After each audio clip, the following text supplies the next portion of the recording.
Hello guys, magandang araw. Hindi ko alam kung magandang iring araw na ire, ano. Kakalaking problema ko Ako may mga pagawang sash ngayong araw na ito. Sublimation po yung ginagamit natin doon sa paggagawa ng sash. Ang problema, ganyan Yan ang printout natin. Pakita ko muna sa inyo ang printout bago natin kalkalin.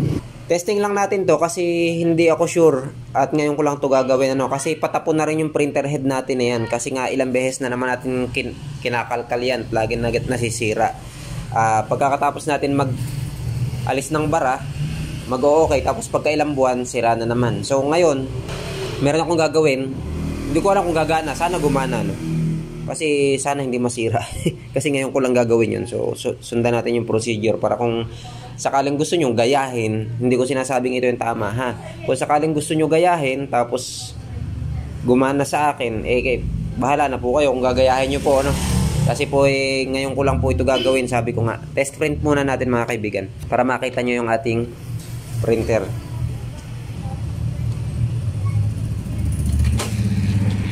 Yan.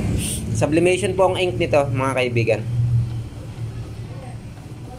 Okay, ayun yung printout natin mga kaibigan.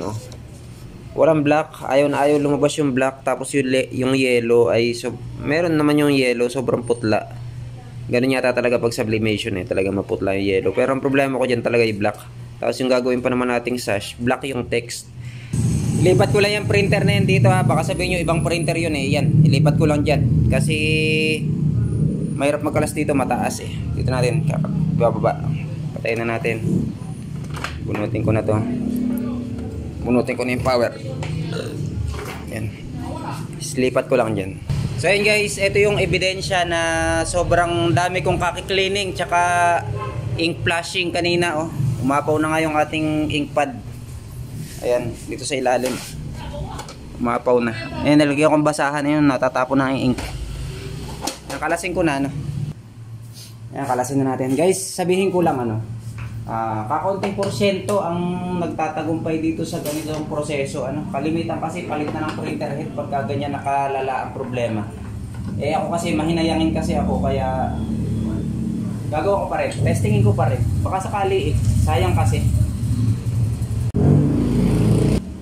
So ulitin lang natin, baka sakaling makatulong dun sa ibang hindi napapanood yun. Tanggalin natin mga kataklog, tapos alisin natin itong lock dito. Yan. Pag umangat, okay na yan. Pag lumagutok, sira na. Yan. Tanggal na. Tatanggalin din. Yan. So guys, takloban ulit natin kasi baka madumihan malaglagan ng dumi. Sana mag-okay pa kasi makakapanghinayang naman. Wala pati tayong pambili ng bago. Tapos ito, ang cover, tatanggalin din natin. May sinusungkit lang dito na lock sa ilalim.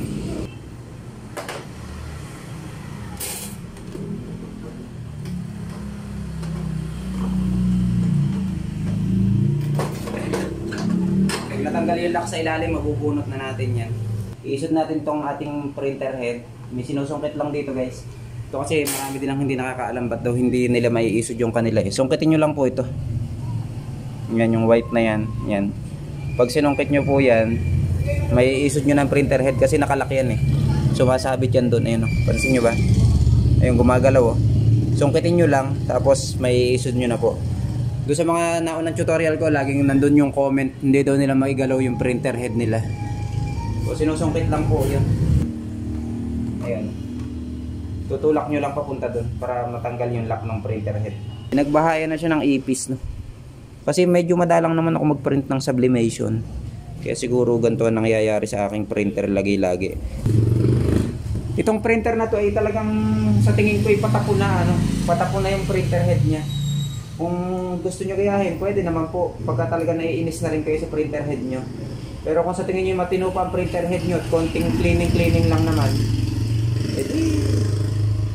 gamitin nyo po yung tamang proseso.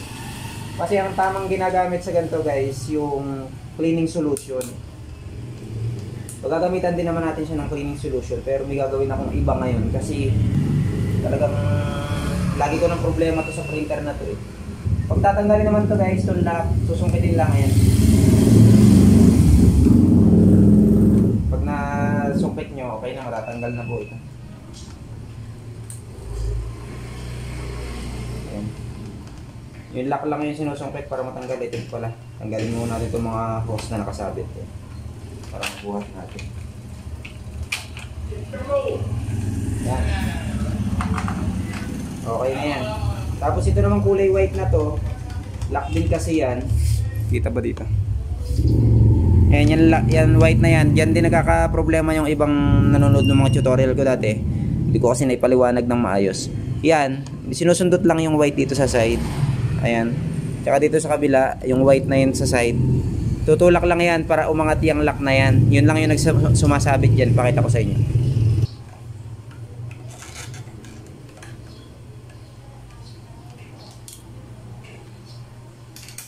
Ayan, pag naitulak po yung dalawang white, mabubunot nyo na po ito. Tapos sa loob, meron po dito 3 tornilyo. Kakalasin lang po natin. Ayan. Yung 3 tornilyo na yan. Detalyado na po tayo ngayon. Ano. Ayan, tatanggalin lang po yung 3 tornilyo ngayon.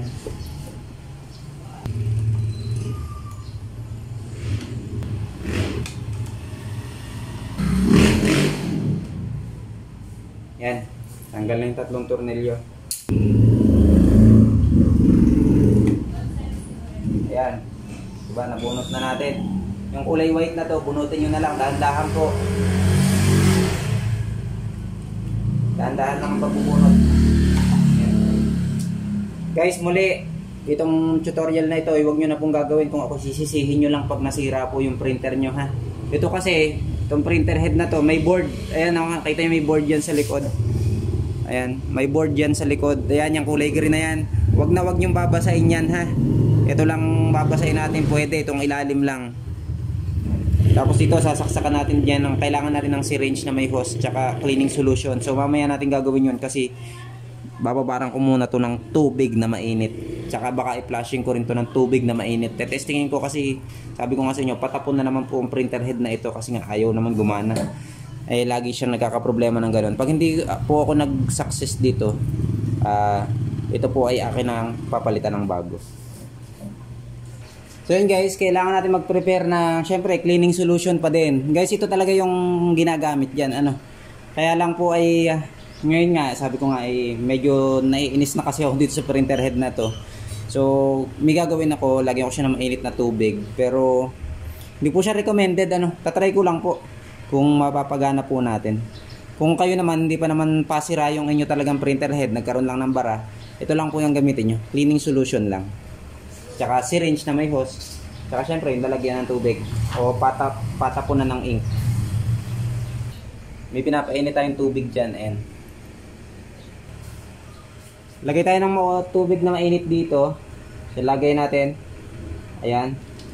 May tubig na mainit tayo. Make sure lang mga kaibigan. Make sure na pag inilubog nyo itong printer head nyo, hindi maaabot yung board na yan. Huwag maaabot ng tubig yan. Yun lang, dulo lang ha. Yung makintab na part na yan, yan lang yung mapapalubog dyan. Sisipatin yung maigi. Dapat hindi mapapasama sa lubog yun. Kasi pag nalubog yun, wasak na po. Yung dulo lang ang ibababad natin, yung dunggot lang. Huwag nyo isasamang maaabot yung board na yan. Masisira po yan. Okay, babad lang muna natin. So yan mga kaibigan, habang binababad natin, sabayan natin siya ng flushing ng mainit na tubig. Gamitin natin itong syringe. Lagyan natin ng mainit na tubig. Saksakan natin guys. Ayan.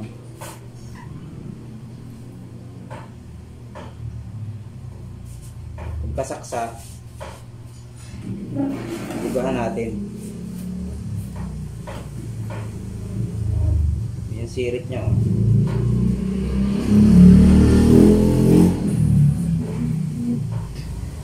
Lahat ng butas, ganun po yung ating gagawin. Sasaksakan natin ng gayon. Guys, kung hindi naman sobrang sira ng printer head nyo, di huwag na kayong gumamit na rin tubig na mainit. Pero na may testing ko lang hindi ko nga alam kung gagana Ang ginagamit ko kasi talaga dati, yung cleaning solution lang. Ngayon lang ako naglagay nito kasi sobrang barato nga po. So yun guys, after natin siyang gamitan ng tubig na mainit, ito naman gamitin natin cleaning solution para ito na yung pinakapangbanlaw natin. Pero masaya tayo pag nakapagpalabas tayo ng ink yan ngayon. Lalo pag napalabas natin yung black. Yun yung problema natin. Saksak ulit.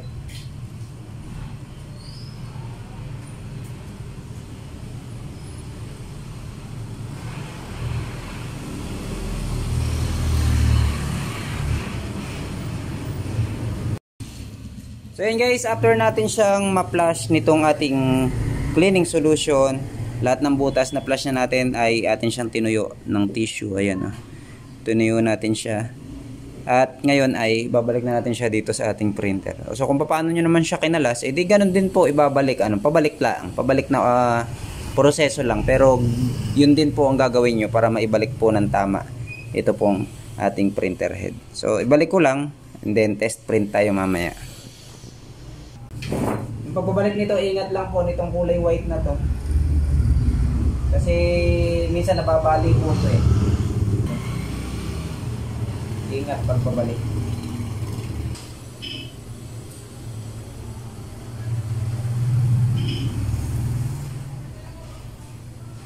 Dapat maibalik natin na maayos pero hindi siya masisira.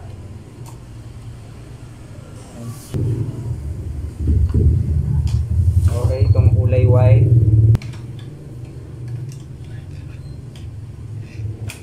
Yan, pag nag-lock okay na. Then balik na natin itong kanyang mga tank.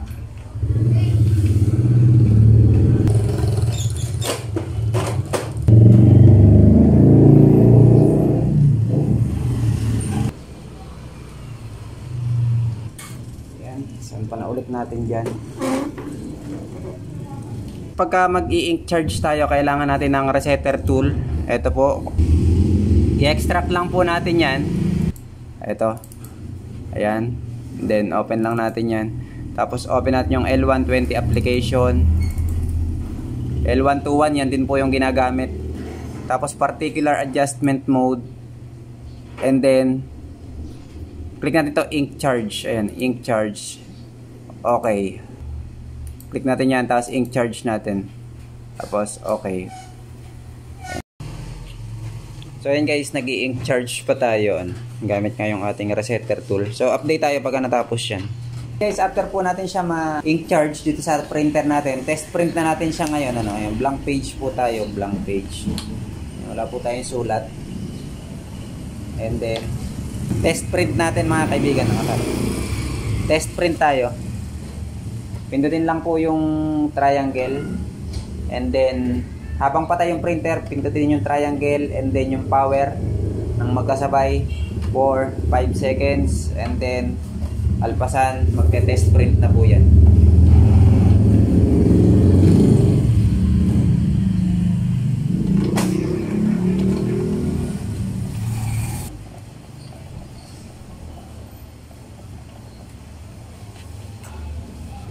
So yan guys, ito na yung ating print out ngayon. Ayan. Ang ating print out ay ayan na. Ay mag-focus yung ating. Iba po talaga kasi yung print ng ating sublimation kasi talagang medyo malabo po pag sublimation. Kasi yan lumilinaw lang pag na-heat press na. Pero at least lumabas yung black. Pero hindi pa ganoon, kailangan pa siya i-cleaning ng konti.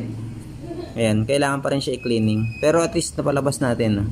Tapos yung yellow, maputla talaga yan eh. Tsaka magenta at tsaka blue. So yan, nakatulong din naman ng kahit pa paano yung ating paglalagay ng cleaning solution. So kahit pa paano makakapag-print tayo. Ihahay na lang natin yung settings.